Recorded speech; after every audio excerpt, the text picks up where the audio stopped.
Euh, bonjour, bonsoir la communauté. Bon, je peux dire bonjour parce que nous sommes déjà à minuit là. Donc, je suis en train de réaliser cette vidéo là à minuit. Vous constatez que tout est calme là. Mais j'étais dans l'obligation de faire ça.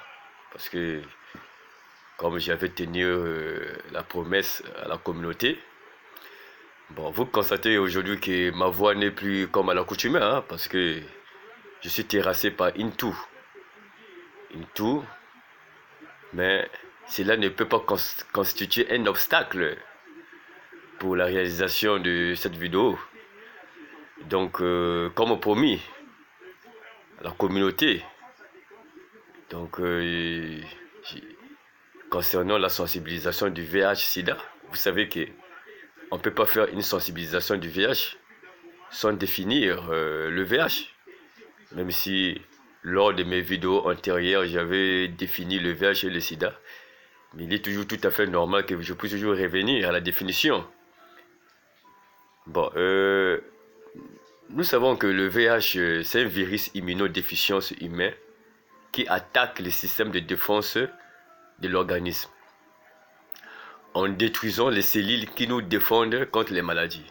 À un moment, vous constaterez que ces cellules deviennent affaiblies et même presque pas nombreux.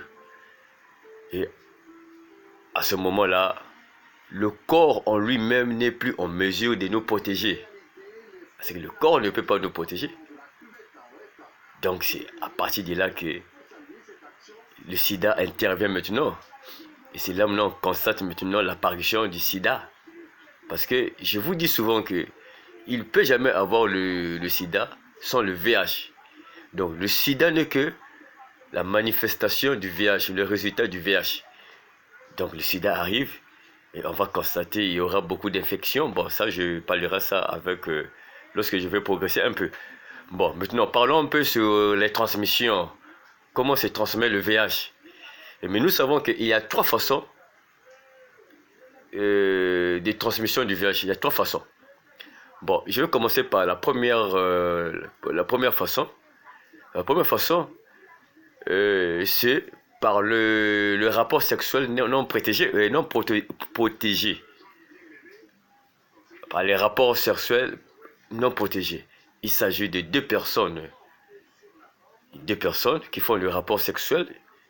Ils ne se protègent pas, parce que nous savons qu'on se protège souvent avec les préservatifs.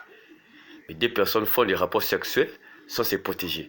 Mais si c'est parmi ces deux personnes, si l'un est infecté par le VIH, et cette personne-là va transmettre le VIH à la personne qui est saine. Hein? Donc, voilà un peu comment se fait la transmission du VIH par le rapport sexuel non protégé. Deux personnes, si l'un est infecté, il transmet à l'autre. Et l'autre sera contaminé par le VIH.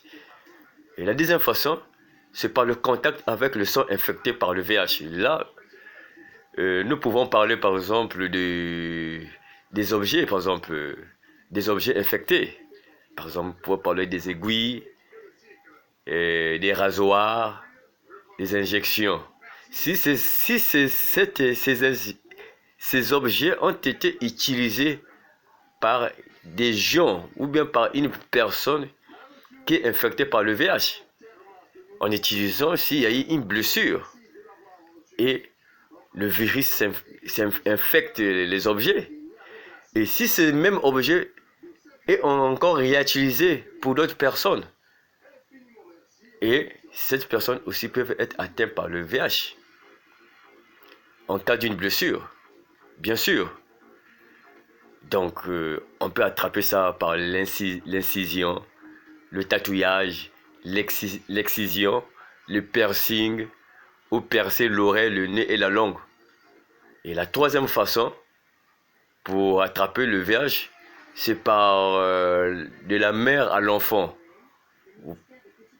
Vous pouvez voir par exemple une mère qui est porteuse du VIH et enceinte. Automatiquement, elle transmet le VIH à l'enfant. L'enfant va naître avec le VIH.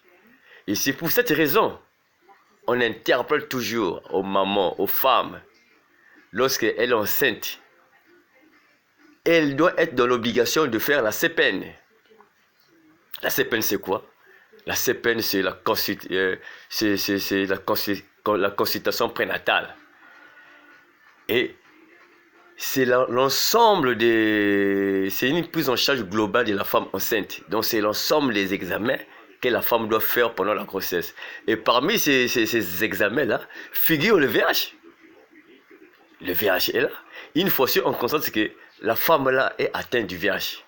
Et qu'est-ce qu'on va faire? On va pratiquer une opération qu'on appelle la PTME, la prévention de la transmission de la mère et de l'enfant. Donc cela veut dire que on va faire cette opération pour épargner l'enfant du VIH. Donc l'enfant va naître sans le VIH. La maman va rester avec son VIH et l'enfant sort sans le VIH. On sauve l'enfant.